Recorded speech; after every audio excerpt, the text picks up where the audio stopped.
Welcome to my channel. My name is Emmy from Emmy Evolving. If this is your first time joining me, thank you for finding me. If this is not your first time, thank you for coming back. So guys, I asked what this conversation was going to be about, and what I heard is everything you've worked for is about to blossom for you. So everything's about to happen. It's already started. Whatever will be, will be. The future's not ours to see. Que sera, sera. Okay, just getting some cards ready for us. Lots of stuff, lots of energy this morning. Just lots and lots and lots of energy. Okay. Getting these cards ready. Okay. Almost there, guys. We're almost there. Okay. Oh, why do I look so small? I'll look there. Well, girl, because you are a small person. Not that small. Not that small. Oh, okay. Well, that's a lot of freaking cards. Okay, well, then I'm not pulling from these two. We'll save these two for clarifiers. Okay, we're almost there, guys. Final deck that I'm going to be pulling from. It's actually two decks combined, but you know, that's neither here nor there. How are you guys doing, by the way?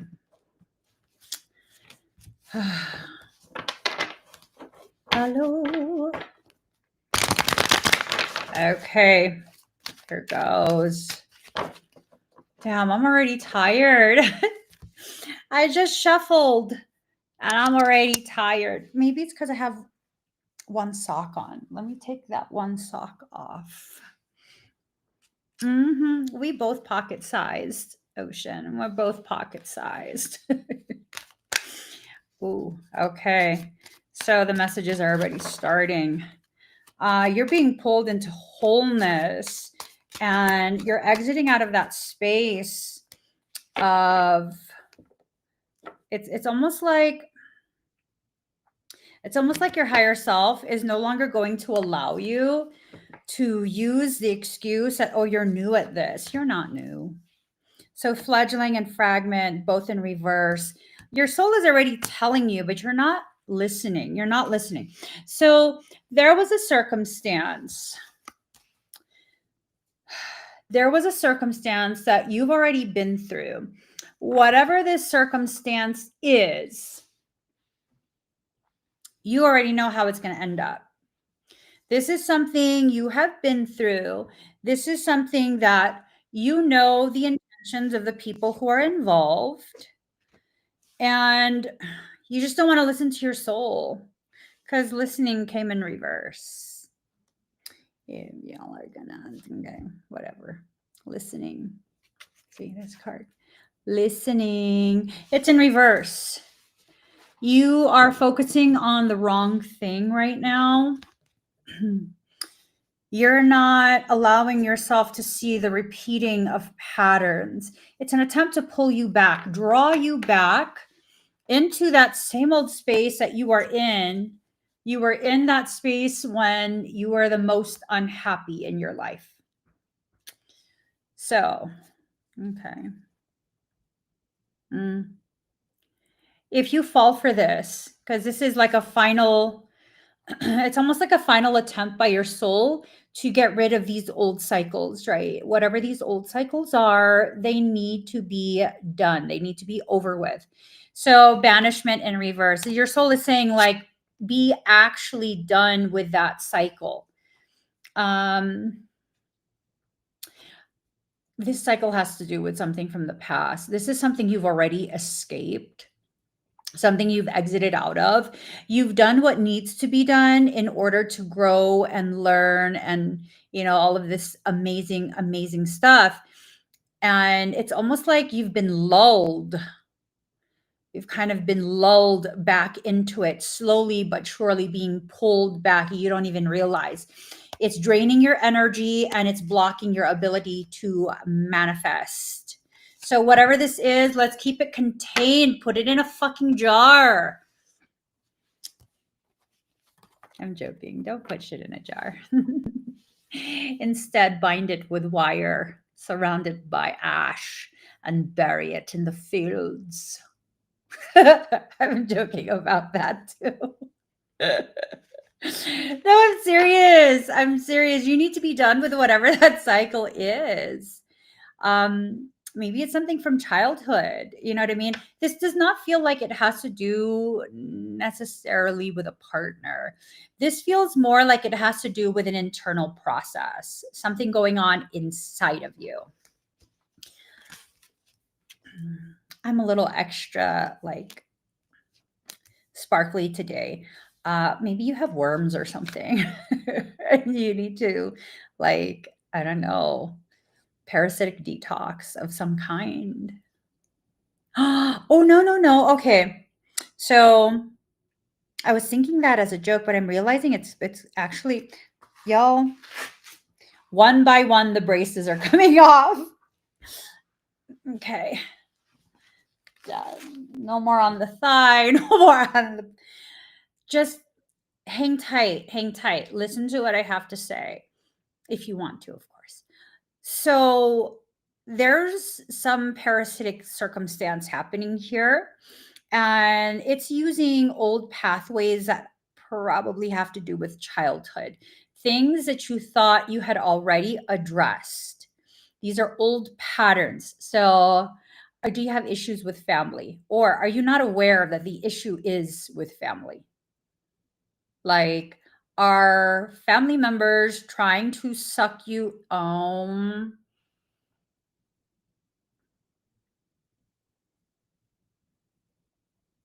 Okay. No. Oof. Oof. Oof. Oof. Let me just. Good golly, Miss Molly. I know what this is. Okay, so first and foremost, some people gonna be mad at me if I just continue with the words that are coming out my mouth. So let me preface this. If you're going through something with family, that doesn't necessarily mean your family is bad. Okay. It means your family is being used as a pathway to suck you right back into that hole that you have barely climbed out of. And this is something that's been being primed for quite some time now. Have you been giving more and more and more, listening more and more and more, and not paying attention to the way your growth, your healing is being negatively impacted by these very family members? Hey, just because a family member is toxic does not mean they are wicked or intentionally malignant towards you. But a toxic family member is a toxic family member is a toxic family member. You have to just accept this. I've seen this so many times, okay?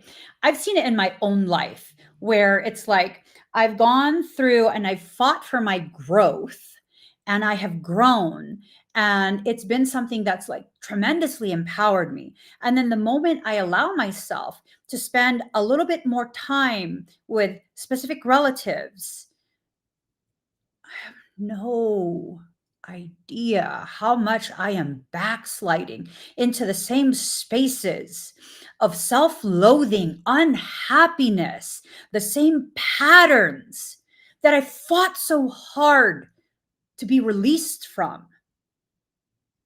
But I don't realize it. I don't realize it. And because they're not being outright in their toxicity, I ignore it. I've seen this happen for so many clients because you've grown and you see the dynamic in a different way and you're moving through that dynamic in a different way, you think they're joining you there because they're still concealing. They're still in that space of trying to get their hooks into you. I promise you, baby boo. As soon as they know that the hooks are in, they will go right back to the way they were before they made the changes to have a better relationship with you.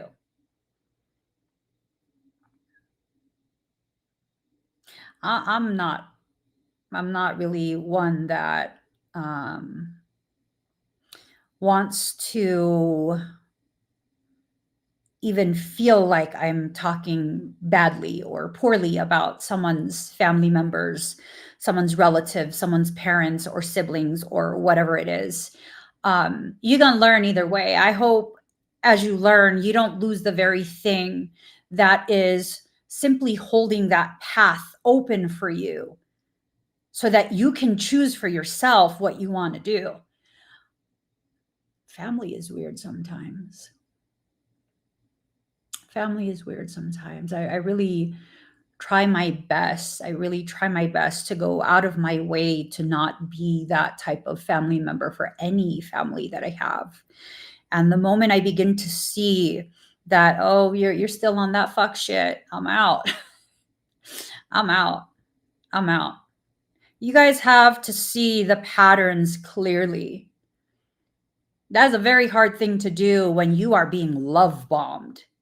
I have this one relative who, in my mind, in my eyes, I have such love for them, unconditional love. Just like, I don't even care what you do. I just fucking love you. I just love you. I love you. Nothing that you do, nothing that you decide will I ever see as a failure or a fuck up or any of that kind of stuff. I just fucking love you. I see that you're an amazing person. I want the best for you. I want happiness for you. I want peace for you. And I look back at our history. You've never actually wanted that for me. You've never actually wanted that for me. And for a time, I looked back and I was like, well, I can see how this specific relative got upset because I disappeared. And I disappeared because it's like you were trying to recreate this toxic ass shit that our parents did. I don't want to be a part of that. That's so fucking disgusting. That's like this disgusting.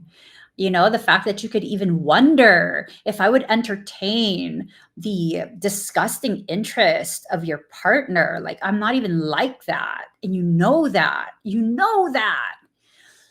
And I made excuses and I was gone for a while. And then when I thought I had healed enough because I felt empowered within my own space, I reached a level of awareness of myself and my process that made me feel like an individuated, autonomous person. Like I was my own person at that point. And then so there were things that happened that caused us to kind of like reunite, and I wanted to reestablish the depth of connection that we had growing up. And I don't know, just something was off and I didn't want to push and I didn't want to pry. And I just kind of told myself, well, it's because they don't know if they can trust me, if I might just leave again, right? And then, of course, a couple of years go by and more things happen. And it's the same thing. It's the same thing. There's something about me, and I know it stems from childhood. There's something about me that has been programmed into them that is offensive. My existence is offensive. The mere fact that I exist is fucking offensive to them. And they've never liked me.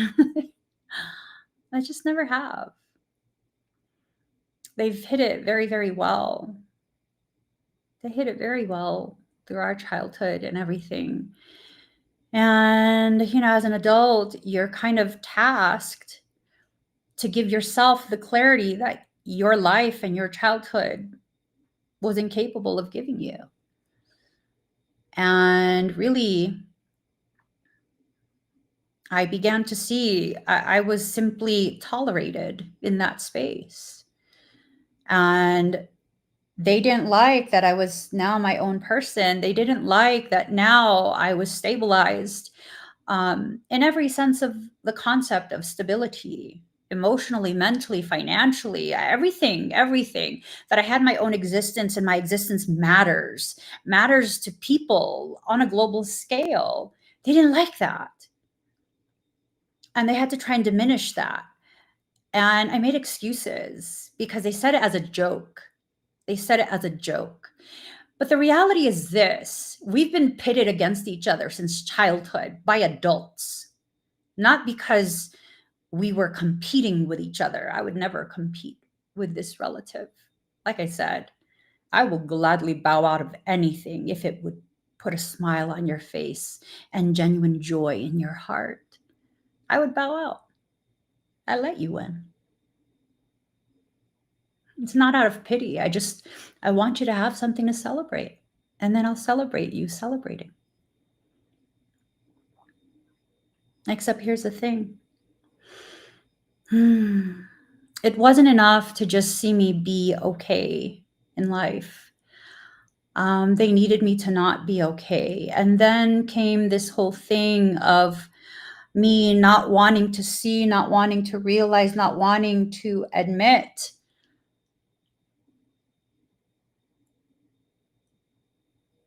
they will never like me.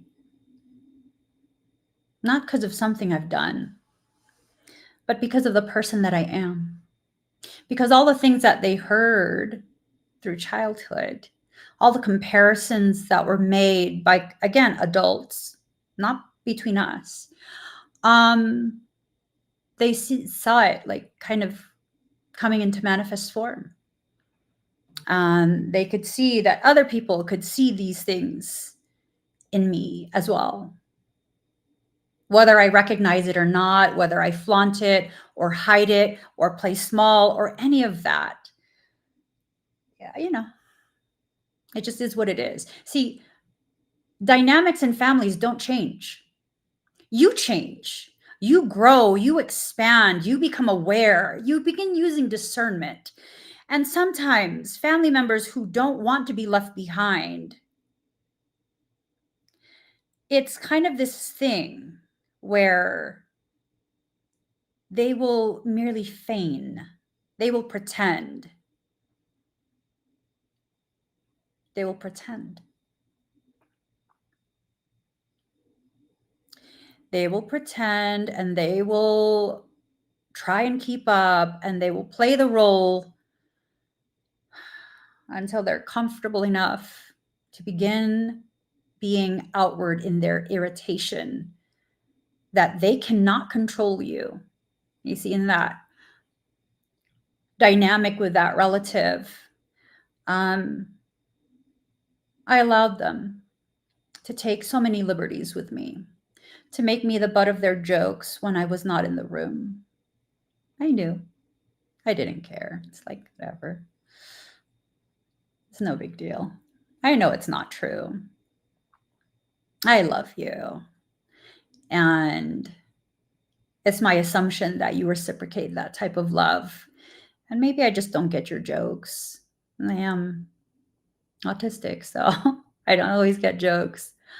No, it wasn't that I didn't get the joke, it's that I was the joke. Which is still not offensive to me because people who can't grasp the actuality of my gravity, people who don't want to comprehend because just seeing me right off the bat, they feel something that makes them uncomfortable, and it's because they know I can see through their bullshit and I won't say a word. They have a tendency to make disparaging comments about me. It's okay. It's okay. It's like someone making fun of the fact that I'm wearing a fire opal rather than a diamond. Because, I mean, diamonds are like, Diamonds, right? Diamonds. Except diamonds aren't rare. Fire opals are. Do you even know about gems? Do you know about gems? You see, you're sold on this concept that a diamond, it's so rare and it is so valuable. And when you have diamonds, it broadcasts to anyone who can see the diamond that you are so successful.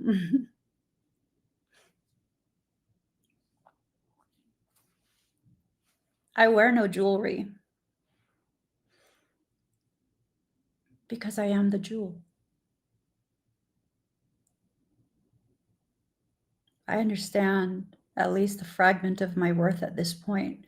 So, what does that mean? I will no longer allow myself to be pulled back into those same narrow spaces that I was never designed to fit in.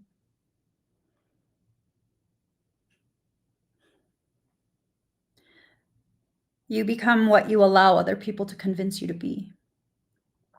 Unless, of course, you exit out of that and you allow yourself to just be who you are. A lot of your sense of failure is because you're listening to people who are demanding that you become who they said you should be, when in reality, I don't know. I have very specific opinions on things. I'm all for education. I am.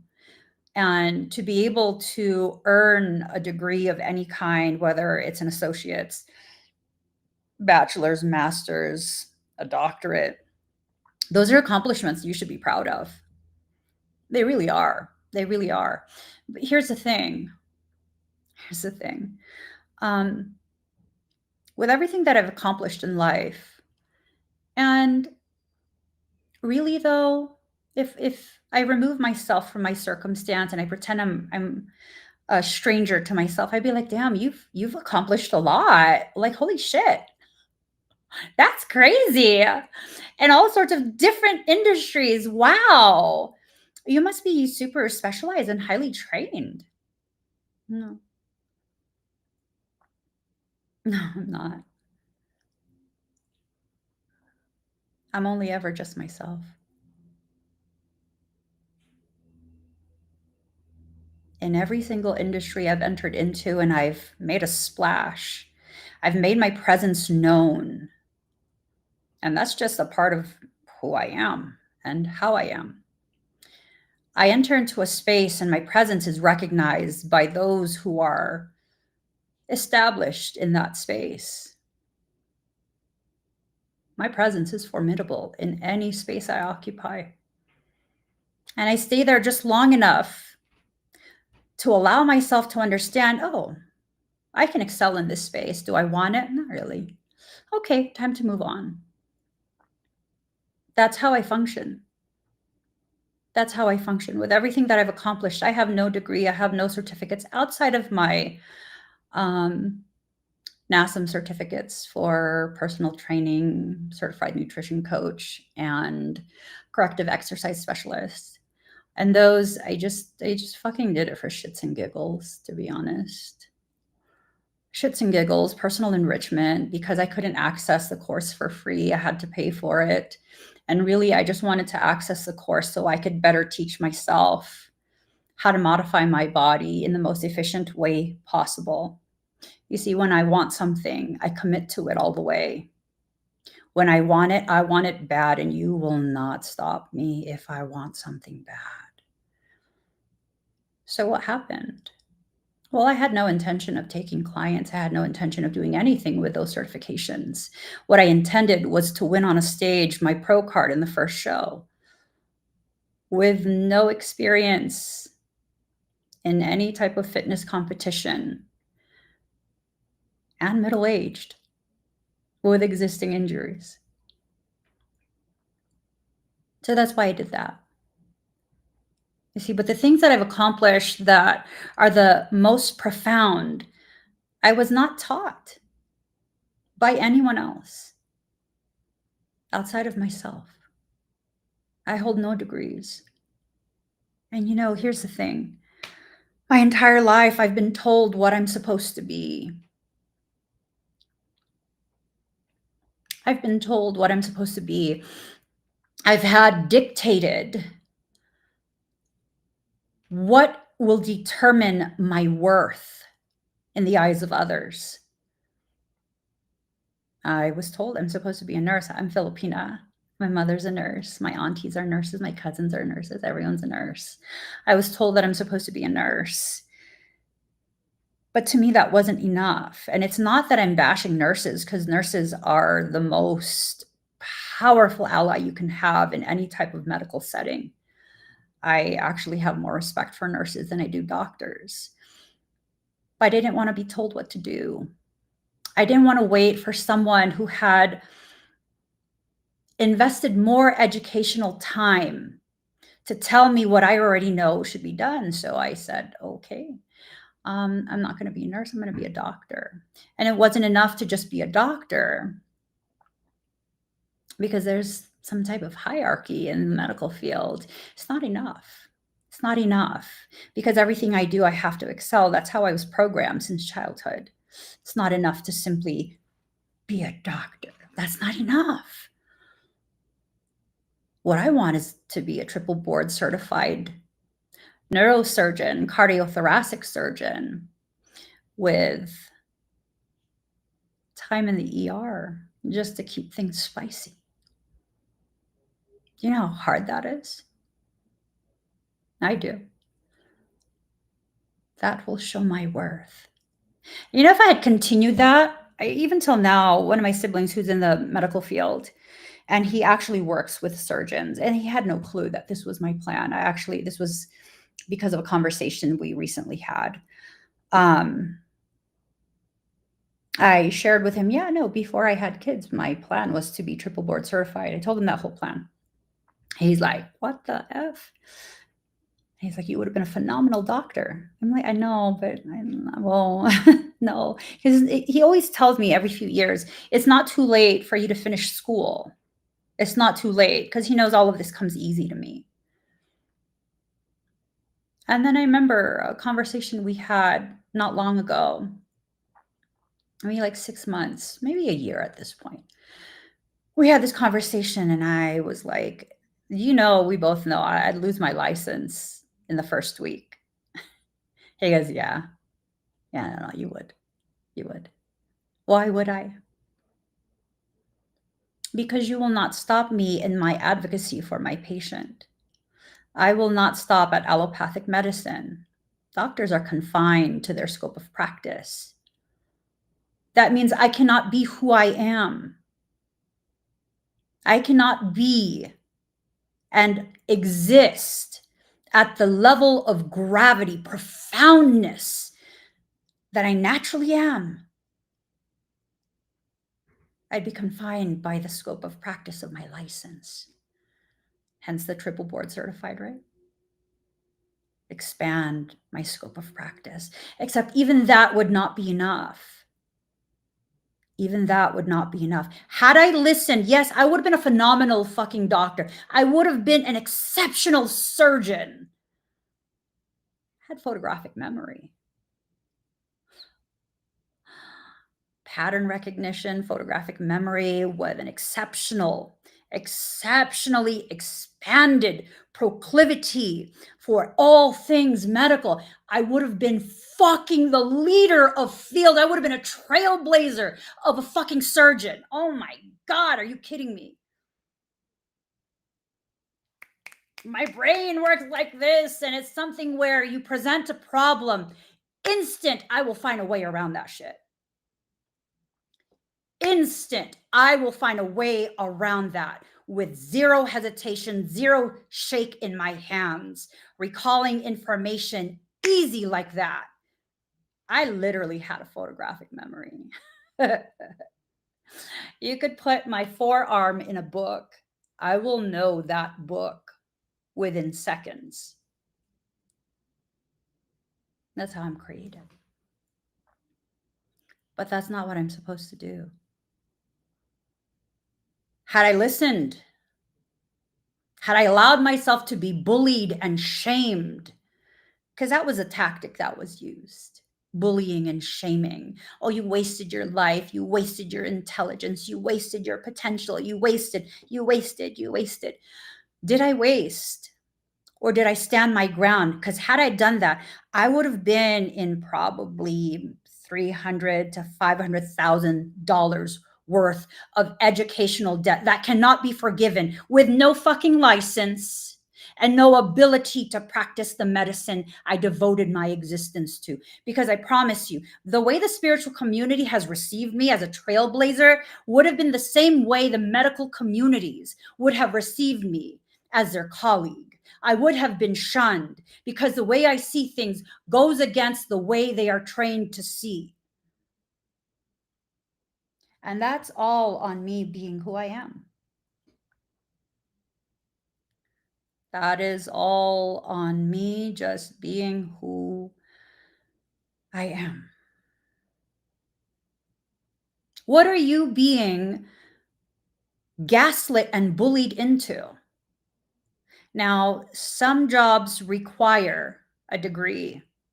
If your dream is to hold the title, the position, the licensing that requires a degree, baby, you're going to have to go to school. You're going to have to go to school. You have to, whether you want to or not. That's the field you want to enter into. You have to go to school. You need that certification. You need that degree. You need that title. You need the letters after your name. But anything short of that, what are you doing? Putting yourself in debt. What are you doing? Draining your resources, eating up your time, when the potentiality of what can stabilize you is already there with you. It doesn't matter. Why? Because you're letting other people still dictate who you're supposed to be. People who've never been able to accept you as you are. And maybe there's so much effort at trying to bring you back, trying to get you to come back, because who the fuck do you think you are, escaping their clutches again? That's what I had to realize.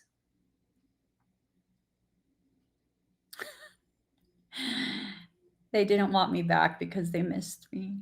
They didn't want me back because they love me and miss me and are miserable and worried about my health and my safety as I am lost in the wind. No, no. They wanted me back because who the fuck do I think I am?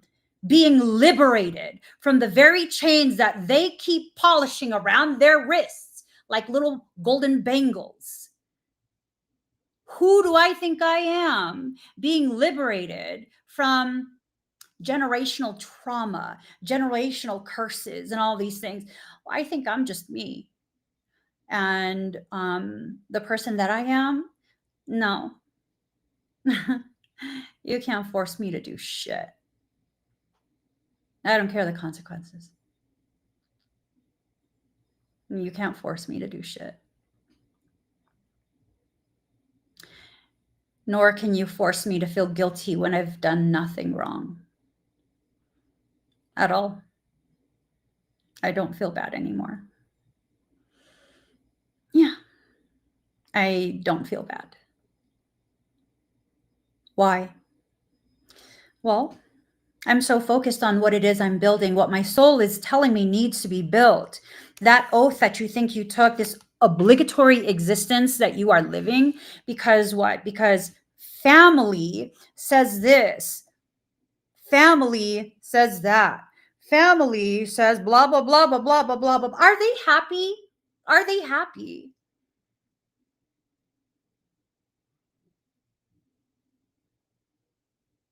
Are they happy people?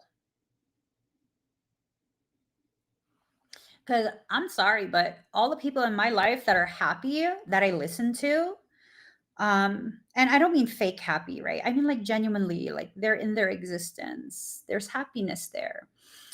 Yeah, no, they're not telling me what to do. They're not, none of that. None of that. None of that. That's why I value their input because it's always like, hold on, what's happening? Okay, let me think on this. Do you want my opinion? Yeah. Yeah. These things that are supposed to blossom from you. It's like you have no understanding that this obligatory existence is the very reason that you are so unhappy in your life. You are so confused as to what you are supposed to do. Not trying to throw my mom under the bus in any way, shape, or form. She's absolutely the mother that I've always needed, especially when I couldn't understand. And she's always loved me, always. But she could never understand me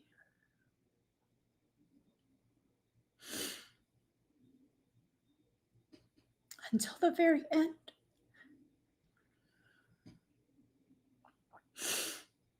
Until the very, very end. I remember I was working as a professional makeup artist, and I don't just mean like, oh, I do makeup. I was being booked for commercial bookings. I had large brand names as clients. L'Oreal, Rimmel, um, just done campaigns. My work's been published in all sorts of magazines in all sorts of different countries.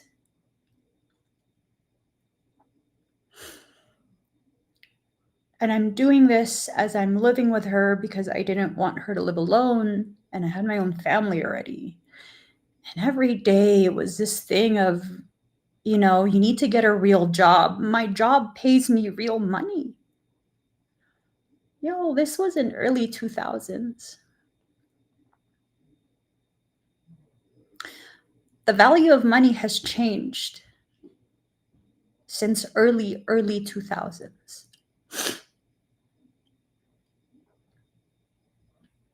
My half day rate for 4 hours, you're going to pay me about $500 as a makeup artist. That's about 30, 40 minutes worth of work. And then I'm standing for the rest of the time. Not only will you pay me about $500 for 4 hours, you will pay my travel fee as well. That's per mile.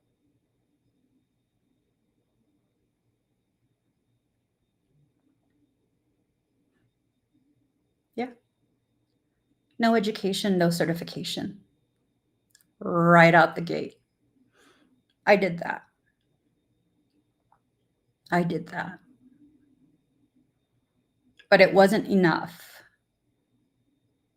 And I allowed people to get into my head. And rather than allowing that to blossom, and I had colleagues who were well into this field, you know what they compared my avant-garde work to? They're like, this is like early Annie Leibovitz work. That's a fucking huge compliment. Huge, huge compliment. I could shoot in any style, avant-garde, high fashion, boudoir if you want. I could do stock photography, any style of photography. But I allowed people to get in my head. I allowed them to convince me I did not achieve anything, despite the fact that I was getting paid.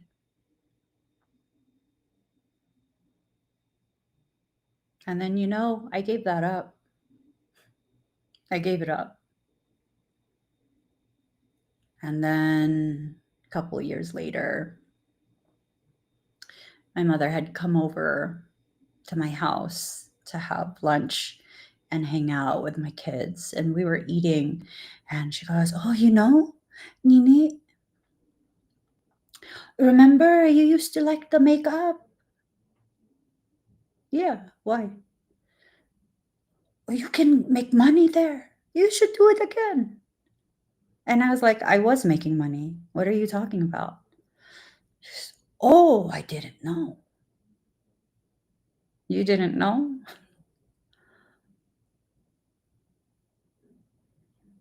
I had professional gear. I was on the gratis list for all the makeup brands. You didn't know? And you know, as all Filipino mothers will say, well, you're stupid if you give that up and you're being paid good money. Oh, you said I was being lazy. You said I was being lazy and I needed a real job.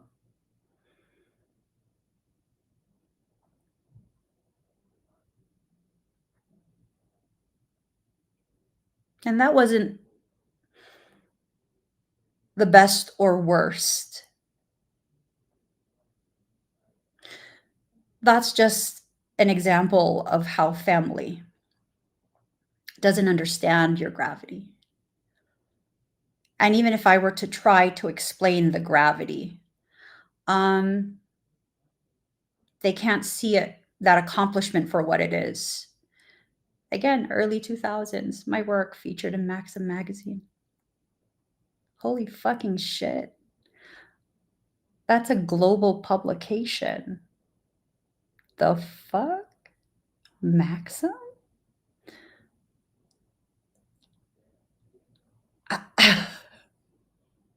I have that under my publishing credit.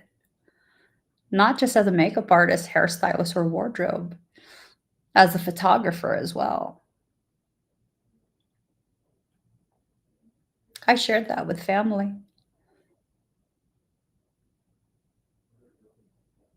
No celebration.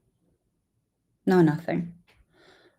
All I got was a sense like, oh, there she goes, showing off again. All right. Won't share nothing anymore. Didn't share when I got booked for national campaigns. Didn't share when I became a makeup ambassador for different brands. You know, those fancy brands? The ones with like $40, $50 lipstick. Those brands, luxury brands. Didn't share any of that. And then I quit because I let someone else get into my head. That's the equivalent of you telling a flower it does not know how to bloom or blossom. That's the equivalent of you not giving the plant the very things that it needs. And it's basic: soil, water, and sun. It's very, very basic. Not giving the plant what it needs and telling the plant it's your fault, you're a failure. And people won't understand what it is you're trying to do. And, you know, sometimes you don't even understand what it is you're trying to do, but always what you're doing is what your soul is asking you to accomplish. So, the other thing that I always got flack for many, many years, this is before it became cool. Stay at home mom. I've been a stay at home mom for 20 something years at this point. 20 something years. And I homeschooled my kids. I gave up everything. There was no like, I need me time. No, no, no. I wasn't asked to do any of that. My entirety of my existence devoted to my children, 24 hours a day. Every need taken care of by me.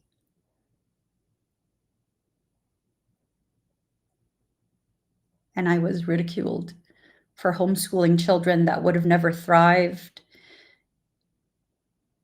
in a brick and mortar setting. How do you put a child in a brick and mortar setting when they began reading at 17 months old? My other kid, his first word was at 7 days old. And it wasn't mama or papa, it was Uncle Jet. Rude. Ew. Yeah. One of my kids had a college level reading comprehension before he was 2 years old. You can't put that in a school. You can't. You cannot put that in a regular school. And you can't put a 2-year-old in a college. Yet I was ridiculed. I was told that I was using my children as an excuse to be lazy, that I did nothing with my life because I had no degrees, I had no college, no nothing. No nothing, not even my own money. I would be reminded of that all the time. You don't even have your own money.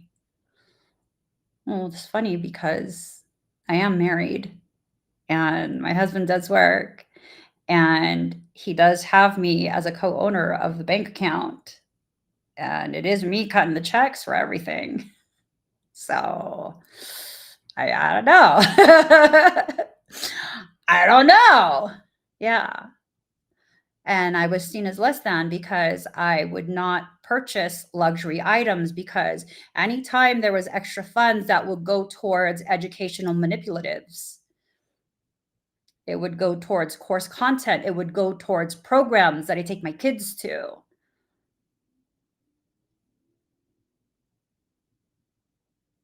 Everyone, you're raising freaks.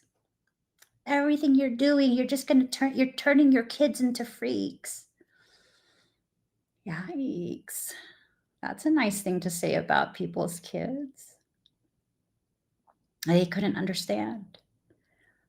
It's taken the very same people over 20 something years to begin grasping the labor of love that I never complained about, not even once. That I did so well that it looked so fucking easy, that I was accused of being lazy. You know, all this Nara Smith stuff. No hate on her. Love her content. That was my day to day. I made their toiletries. They had eczema. I made their toiletries from scratch, raw ingredients. Yeah. I milled our own flour right before I used it. All their foods were created with superfoods packed in there. That's before all of that became cool. I was the granola mom. I was weird. I was weird because I was doing all this shit. Like, why are you putting spinach, ground up spinach in a brownie? It's a super brownie. What the fuck is a flaxseed? It's now a superfood. It's ensuring their gut is clean. Yeah. The gut brain axis. I knew about that in early 2000s. My children test at genius levels. Why? Because I knew about all of this shit. I knew about the power of human touch. When my children were newborns, they rarely cried. Everyone said I was lucky. I wore them all the time. Skin to skin. If they were dysregulated, my body would regulate them. No effort. No effort. I knew about all of this. Dude, I was accused of being lazy. And I got the most powerful validation. Conversation with my mom before she passed. I was taking care of her. And she started to cry. And I was like, why are you crying? What's wrong? And she says that she regrets the way she mothered me. And that everything I've done as a mother is what she should have done for us.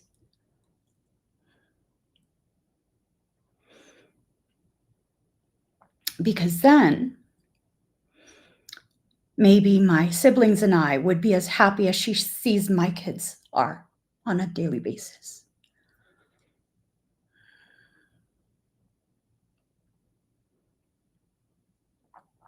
It was only at the end of her life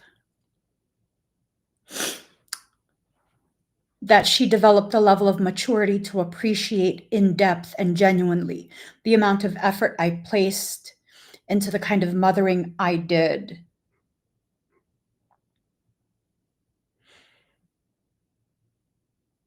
And she didn't need to validate me, but that validation, that'll live with me always. That'll live with me always.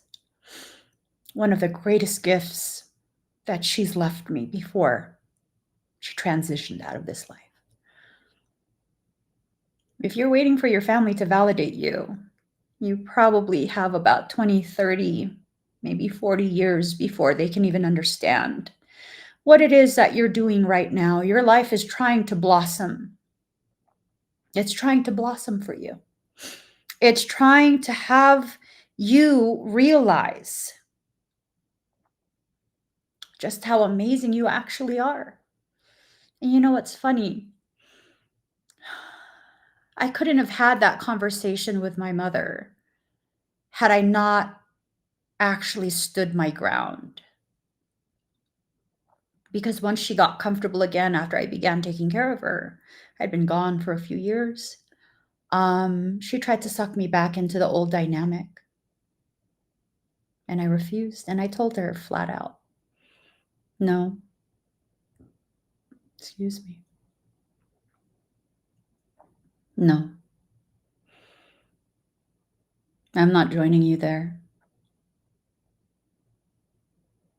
I tell my siblings this too. No, I'm not joining you there. There's another way we can exist, and I will wait for you at the edge of that. I will wait, and if you ever choose to meet me there and have a different dynamic with me, we can have an amazing relationship. But if you choose the same patterns, you will not see me as a threat. No, I'm just letting you know. Causation effect. I will not choose a causation that leads to the same effects that have wrecked me for most of my life.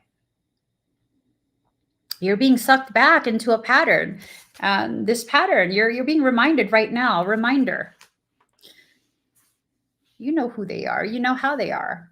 Does that mean they're bad people? No. Does that mean you're at risk of repeating the same thing and ending up at negative square one? You're not even going to be at square one. You're going to be at negative square one, because all this stuff that you've built for yourself already, you're going to lose all of that just because you allowed yourself to forget the root of who these people are.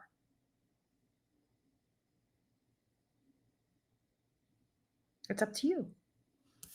But the cards are telling me you haven't been fighting against it. You haven't been advocating for yourself. Instead, you've been allowing the words to get you into a space of thinking in the same patterns. And maybe it's something where, you want to feel like someone's on your side. And are they on your side? Or are they telling you what you want to hear just so they can get more access to you? There are some people who are the healthiest when you love them from afar. That is the most healthiest relationship. I have a sibling that's extremely toxic. We have the most healthiest relationship right now. You want to know why? Like, we haven't argued or had drama for, I don't know, like 4 years at this point. You want to know why? Because he healed and like, yeah. No, because I don't talk to him. I don't receive any updates or any of that. I don't need to know any details. Yeah. My sister-in-law had messaged me a week or so ago. she's asking me about respiratory therapy techniques and about colloidal silver. And I was like, yeah, no, I mean, you could use colloidal silver in a nebulizer, just don't put too much. And it would need to be with like sterile inhalation saline. You could, there's been no adverse effects if you also add albuterol or duoneb or any of those other inhaled steroids. So it could, once the steroids kick in and they begin to dilate the pathways, respiratory pathways, that allows for the silver to reach deeper. So if you have some type of respiratory infection, the colloidal silver will affect the reproduction of whatever viral or bacterial. It'll be hard to reproduce in the presence of silver. You add the sterile inhalation saline that causes the mucus to thin out. So you pair that with other things, you could cough out a lot of the yuck and get better a lot faster. And I was like, why, is everything okay? And then she tells me that the toxic sibling has pneumonia, at which point I stopped typing. I thought she was talking about her dog that needed this. I stopped typing, deleted what I was going to write, and then I said, well, that sucks, but how's your dog? How's your chula dog? How's this chula girl doing? She good? How's her rashes? She's doing okay? Yeah, I mean, I don't need to know. Why? Well, I mean, what am I going to do if I know? I'm going to rush back to California to take care of someone who has done the most unthinkable? I won't. And telling me is going to do nothing but stress me out and make me feel bad and guilty and suck me down a hole that I don't belong in. So that sucks. Same reaction I would have for a stranger telling me they have pneumonia. Like, that sucks. And then I carry on. And as I've entered into that, I've become the high priestess of spirit. This is about understanding my energy can only be used in the way that I allow, the way that I give permission for. Because guess what? These cycles that I'm in, because you're going to always have cycles in your life, right? These cycles that I'm in are now healthy cycles that consider my mental health, emotional health, physiological health, all of that. I got a reading from Multidimensional Muse. Thank you so much for my reading. I have not entered anyone's live stream, especially on TikTok, in so long. And I opened my TikTok app the other day, I think it was yesterday, and it automatically opens to a live stream. And I'm like, why does this person look so familiar? They have lovely energy. And then I was like, oh, it's Multidimensional Muse. So I entered in the live stream and she's going to do readings. And then I was like, can I purchase a reading? Because my heart told me like I needed to hear something from someone else. And I was like, okay. So I got a reading. And as I'm listening to the reading, I was preparing for my class yesterday. And I was fucked up yesterday, like bad. I was like on the couch, all laid out, and I knew exactly what she's talking about because I was about to betray myself by trying to force myself to have class last night, knowing damn well it's going to injure me because little health update. My hip's been dislocated the rest of the week. The whole week, this past week, it was dislocated. I couldn't sit. I couldn't stand or walk or anything. It's just, it was going to pop back in eventually. And then the message that I received was like to not sabotage myself, to give myself grace. And it was like, oh my God, you have no idea how much I needed this reminder. because I actually had family over and they saw me sit up immediately, like sit up, like, oh my God, the time. And the reason I sat up was because I realized I have to prepare everything for my class. And then they looked over and they're like, "What are you doing?" And I was like, I'm preparing for class." And they're like, you shouldn't do class today.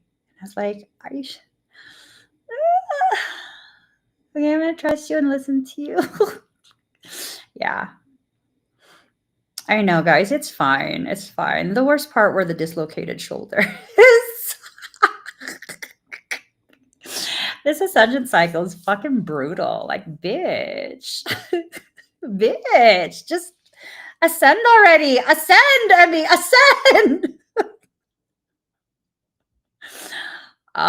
Yeah, no, I needed to just lay there last night. So I did. I just laid there. And this morning, I was still in pain, but I had to have a conversation with myself. Is your refusal to get up, put on whatever fucking brace you need, and go to the gym because of mental limitation, mental or emotional limitation, or is it physical? So I strapped on all these contraptions and I go to the gym before the sun is even up.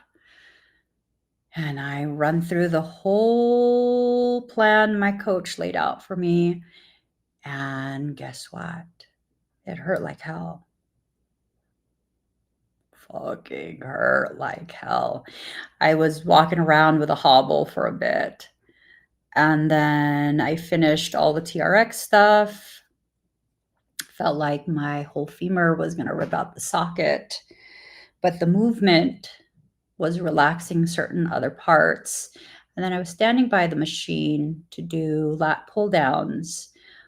And I had my music blasting in my earphones, my headphones, earbuds. I don't know what they're called. It was loud. And through the loudness of the music, I heard a snap, a loud pop, and instant pain in my partially dislocated hip. And then I waited for debilitating pain because I held on to the machine like, oh, fuck. That was a reaction. That was a reaction for real. But there was no pain. And then I said, assess. Calm your mind, assess. What are you feeling? What are you experiencing? Don't wait for more pain. What are you feeling right now? What are you experiencing? Be honest, use discernment. Zero pain. I feel zero pain. But I heard a snap. Yeah, dummy, that was the fucking femur slipping back in. And then I was like, oh, it's back in. I was just standing there. I decided to pop back in. Yeah. So sometimes the very movement that you need is the movement that you're most afraid of, the movement that you think that will cause more pain, that will cause more injury. But because you're doing it properly, you can't do it wrong form. You're gonna fuck yourself up. Because you're doing it appropriately, it's reminding all the parts of you to work together cohesively. Sometimes the injury is nothing more than the fear commandeering the vehicle that is your body and your mind.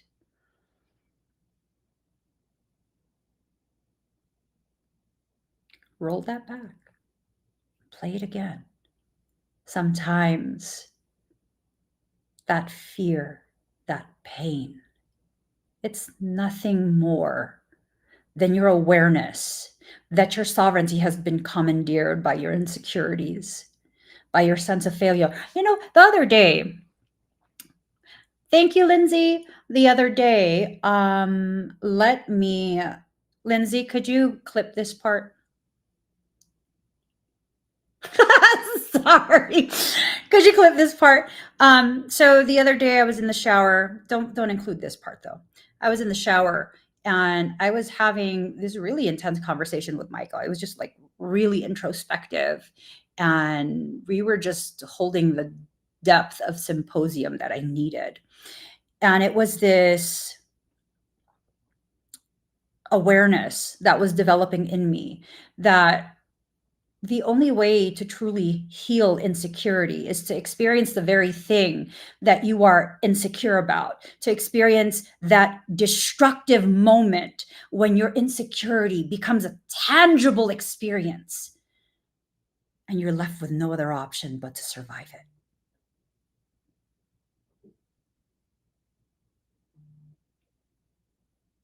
And as you survive it, you begin to realize that insecurity, that fear, it was a little bit off. And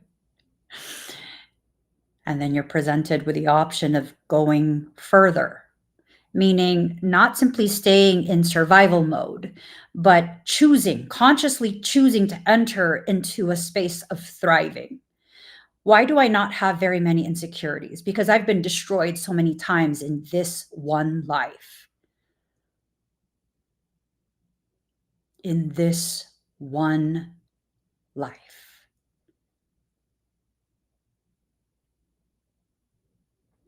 I mean, it is what it is. How many people do you know have a dislocated hip and 2 dislocated shoulders? They'll go into the gym, forcing it, and then having no fear of the injury.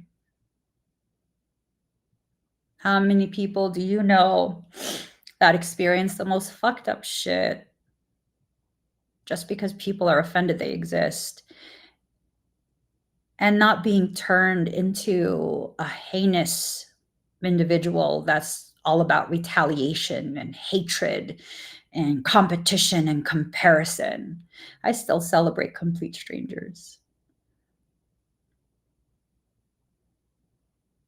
I mean, there's so much that's happened in my life at this point. I'm kind of just like, yeah, it's fucked up, but something good comes out of it always. I just got to see my way through.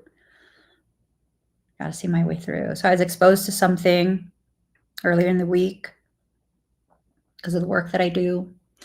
I was exposed to something via email that caused the 2 dislocated shoulders, a dislocated hip, and then herniated discs and stuff. It's fucked up. Like, I didn't even respond. The fuck? I saw the message come through though, and it was enough. It was enough to fuck me up. Yeah. Was there fear there? Mm-mm. There was concern about the person. I was genuinely concerned, like, I want to support, I want to protect, I want to defend, all these things. Like, this is who I am. This is just who I am. I don't care the risk to me. I want to help. And then comes the realization, in order to help, it would harm quite a few others.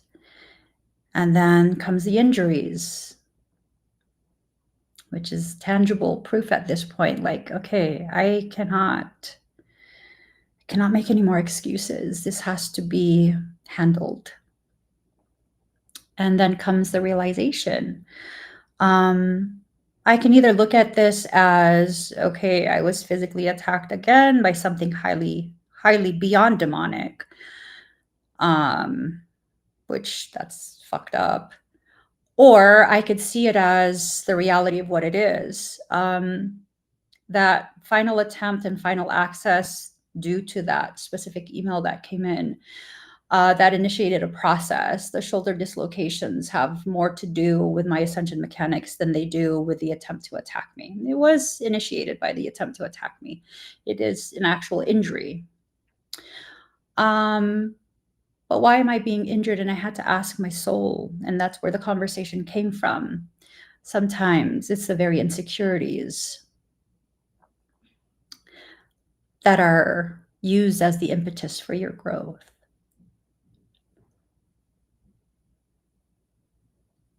What's that mean?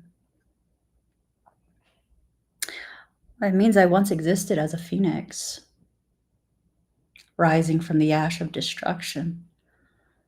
And in order for me to return to that template, I remember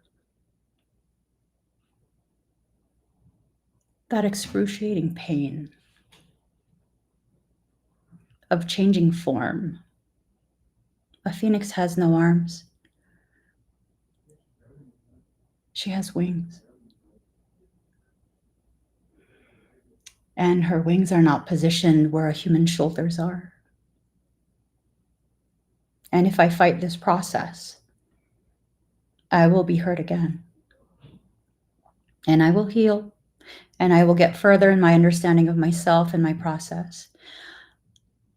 And then eventually I will stop fighting the very process itself, because it's through that destruction that I'm learning to submit to my own process of elevated ascension. It is what it is. Did it hurt? Absolutely. It hurt to carry my phone. I can't dress myself. Why am I smiling? Because they thought it would destroy me, but all it did was destroy my fear. Oh, who I'm already becoming once again. It is what it is. What is it? What my soul has chosen and what my spirit has fueled. A process that returns me to my original form, which is what? Whatever I want to be. And maybe this is a good space for you to begin realizing, did you ever ask yourself what it was you wanted to be? Did you ever ask your soul or your spirit what it wants to be in this life?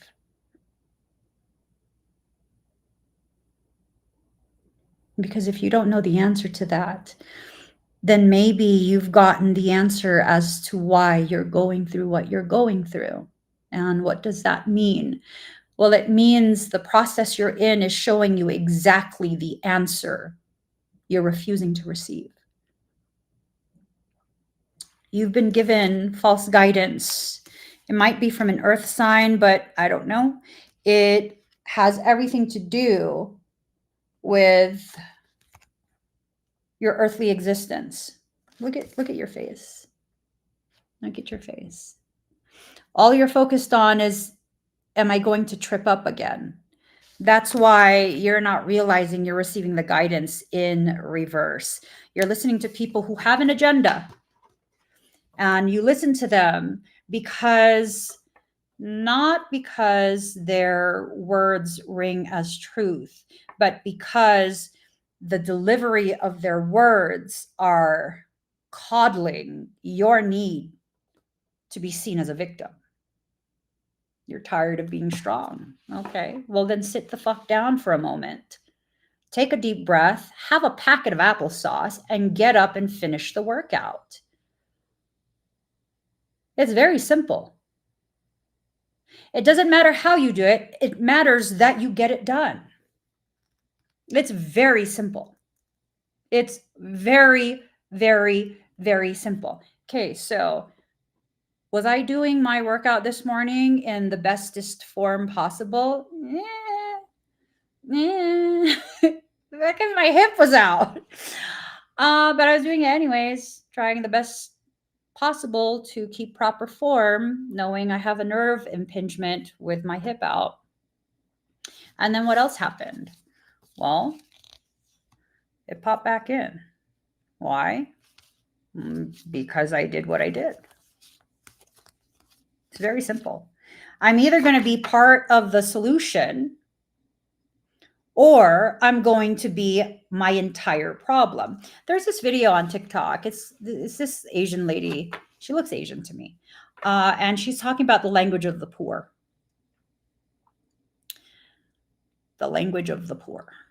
And the words that she's saying, it can be very triggering for people who are not ready to hold themselves accountable for the way their life has gone.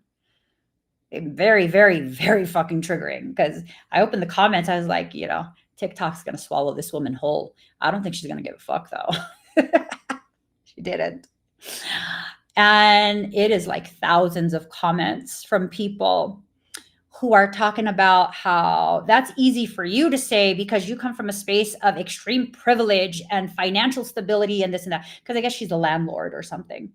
And what she's talking about is how some of her tenants will talk to her about specific life concerns, and she doesn't even tell them how to get out of that circumstance, although she knows, like, okay, this is all you have to do, you can get out of that circumstance. It's not easy, it takes effort, but the solution is very clear cut and simple.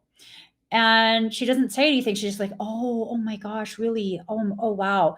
Because she knows that people don't want to hear it, because they're already convinced that they're in the position they're in because something outside of them could not be overcome. It's internal. It's internal. And so all these people are like just trying so hard to cut her down, cut her down, cut her down, cut her down. And then I got curious because another one of her videos popped on my feed yesterday. So I clicked on her profile and I looked at some of her videos, because it was the first time I had seen her content. I looked at some of her videos and I was like, I want to know her history. Does she come from a family of, financial stability and privilege? She was the daughter of an immigrant who took a job, I believe, as a nanny or a caregiver because they couldn't do anything else. And as part of her history, she was like the poorest kid in school. She qualified for all the programs, and her parents were so ashamed because they couldn't afford to feed her, and she needed free lunch at school and all of this stuff. And she wasn't ashamed at all. She wasn't ashamed. She was like, yeah, free food. So that's part of her history. She's living proof of what she talks about. I don't know about the delivery. I know that some people will find her offensive because they don't want to hold themselves accountable for the shit show that is their life. That's why a lot of people get offended by me. I hold you accountable for the shit show that you created for yourself. And it's not about blame. It's about recognizing if you have the power to create a shit show, you have the power to create something even better. And I say this as someone who has established something while homeless. And I had no investors. I live the life I live now because of the solutions I implemented while homeless for several years. I lived in a parking lot in a broken RV. It was a 1994 Pace Aero RV that was broken in the parking lot. No generator, no slide outs, no nothing. It leaked from bumper to bumper. Our toilet was broken, no fridge. No fridge. We had no hot water. And at one point, the water pump broke, so we had no water. Yeah. That was one of the most beautiful periods of my life. Most peaceful. Most peaceful. Yeah, I live streamed after I would charge a whole bunch of battery packs at the park for free. They have outlets at public parks where you go to library, you go wherever you want. You can charge that stuff. Yeah. When the sun went down, we used solar garden tea lights. We use them like tea lights. They're the ones that are little lanterns you stick in the ground. Each person gets one. You only get one. And when that goes out, usually that's around like 8 or 9 o'clock at night. That's it. You got nothing else. You're in the dark, so fall asleep or you're going to be bored in the dark. Yeah. And here's the thing. It wasn't easy. Nothing was ever handed to me. I earned everything. Everything I earned. Yeah. I did session after session after session. I worked like 16-hour days in a parking lot with no electric. And then at night, because I would pop the batteries out, at night, once the kids all go to bed, because I can't have the RV moving around, the shocks were also blown. Once they all go to bed, that's when I take my tea light out. It's a little tiny tea light. And then I begin making swords. So from around 9, 10 o'clock at night, all the way until about 7:30 in the morning, I'm creating swords made of selenite because Soul said I needed to do that. And then I would sleep for about 20, 30 minutes, and then I would live stream again. I would live stream and I would auction off those swords. I would sell 15 to 20 swords that I made that night for auction the next day on Saturday. And I would be live for hours on end, hours on end. And by the time the live stream's done, I'm fucking exhausted.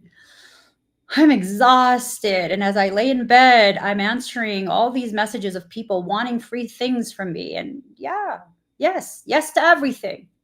Yes to everything. And soul is telling me to sleep. No, so many people need, they don't have the budget, they need. And so I would give and give and give for free. And then by the time Sunday hits, I would probably go to bed around 6 a.m. Get back up around 6:30, 6:45, because phone doesn't stop dinging. It doesn't stop dinging. And then I would do more free work for a couple hours before I start Soul Work Sundays, where I am live for 6 to 8 hours straight doing completely free fucking work while I am homeless in a parking lot because no one knew, because I would not accept any donations. I had to earn it all, which I did, and gave it all away too. Solutions are simple. Your dedication to the solution your soul is giving you is the problem. That is the problem. My soul never instructed me to give all of that away. But I did. But I did. Why? I wasn't done punishing myself. I wasn't done. I needed to suffer for being competent and capable, for being so far advanced in everything I do and doing everything as efficiently as I can. I need to be punished for that because I offend people with my existence. And even giving everything away and giving so much for free, guess what? People were still fucking offended. Because how dare I be successful in their eyes? How dare I be loved? How dare I draw hundreds of people to my live stream the moment I start the live? How dare my face be seen on every single fucking spiritual page and group nonstop? Like I did that. All I did was follow soul. And what did soul say? Give them something, make it fun, help them to encourage them. And then ask them to simply share your live. You know, this was one of the craziest experiences I've ever had. I don't remember what state I was in. I don't remember what state I was in. I was in a grocery store. And we were in the produce section. I want to say I was in Arkansas or something like that. I don't know. I was in a grocery store and we were in the produce section. It was a Walmart. And I hear these two ladies talking. They're strangers to each other. And I don't know how their conversation started. I had my beanie on and my hood on. I'm just minding my business. And they're talking. And one of the ladies says to the slightly older one, you know, I have this girl, like she does these videos. And you need to watch her videos because there's just something about the way she talks that makes my life make sense to me. And my life has completely changed. At which point I got nosy and I'm kind of like leaning in a little bit, like, I want to know. I want to better myself in my life. She's talking about how she's bettered herself. And then the other girl goes, oh, like, who is it? What's their screen name?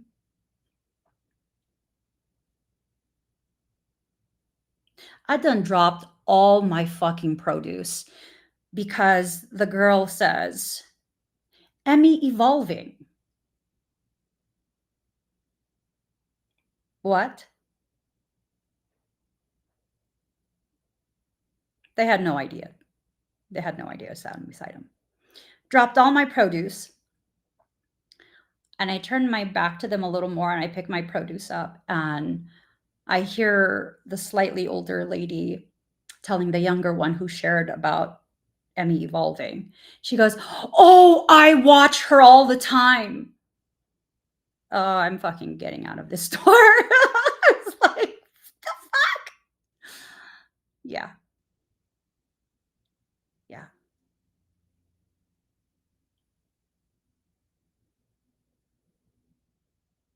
And I was homeless. Homeless with that type of power over people I didn't even know exist. Are you kidding me? Just a homeless girl. Just a homeless girl. We stopped for groceries. Uh, and that shit was weird. That was weird. That was very weird to me. Yeah. It was actually around the time I was planning to make the transition over, like, completely. Did you turn around and tell him hi? No, I picked up all the stuff I dropped and I put it back on. I put it back. And then I hurried through the store. I was like, where's my husband? Where's my husband? And I found him. I was like, I'm going back to the RV. He's like, what? I was like, hurry up. We gotta leave. We gotta leave. I was weirded out. And we left. We left. And yeah, I learned not to fucking listen to people's conversations without their permission. I was like, that's what I get for fucking being nosy. That's what you get. And I remember telling myself that as I went into my RV. I was like, that's what you get. That's what you get. Like, you shouldn't be listening to people's conversations. That's what you get. All right, I need to get going because I do have to go to sanctuary. We're going to talk about quite a bit. Oh, you guys, also, Lindsay did remind me, but I kept right on blabbing. Lemurian expedites. I'm going to be doing quite a bit of expedites tonight. There's a lot of energetic stuff that's happening behind the scenes that I can't talk about on a live stream, but the expedites for today, they're designed to assist with the process that we're in. And this process is going to continue for about 6 more days. And it's a very, very intense process. I'll say that. A very, very intense process. So, those on TikTok, you can find the link for expedites on my bio. Click the link in my bio and then look for Lemurian event. So here, you're trying to pretend that you're imagining things, but you're just in denial, right? You're just in denial. Too many people are in your ear. Too many people are in your ear. You just need to quiet it all down. You need to strip it back to love and allow that fear and insecurity to kind of end with the death card. It's done. Once you allow that, you'll come into a space of fulfillment, but first you need to know when you're being lied to. And I think for some, this really has to do with your fears being exacerbated by your insecurities and also the people in your ear about stuff. If someone is in your ear about, you need to do this, this, and this, and it comes from a space of fear or they're going to benefit from it, you need to stop listening to that. Okay. If it's something that has more to do with, like, well, what do you want? What is your goal? These are some of the things that you can consider.